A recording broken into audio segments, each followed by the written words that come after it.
Downtown Phoenix as we speak. County supervisors have accused Recorder Justin Heap of peddling false information and refusing to answer their questions about how his office is spending money.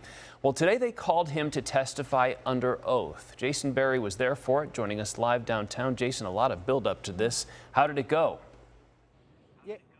Yeah, a lot of people were expecting a big shouting match between Justin Heap and the Board of Supervisors, but that wasn't the case at all.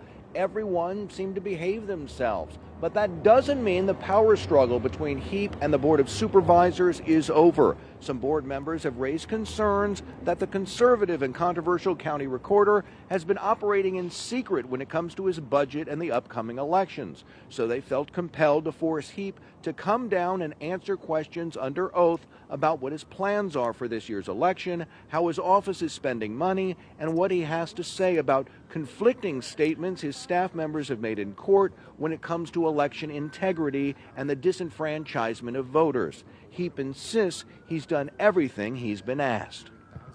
It is confusing to me why the board has demanded that our office provide these documents when all of these things are provided to the budget office through the expense. The board could have obtained these through another department.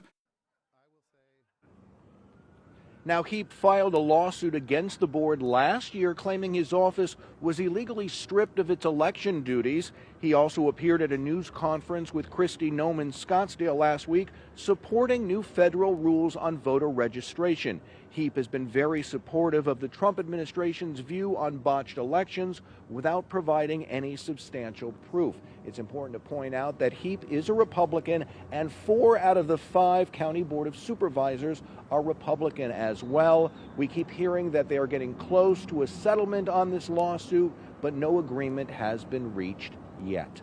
Reporting live in downtown Phoenix, Jason Berry for Arizona's Family. Jason, thank you. Dogs rescued from horrible conditions west of Buckeye. Tonight at 5:30, what deputies say their owner did when she found out she was under investigation. And we're getting ready for a new episode of our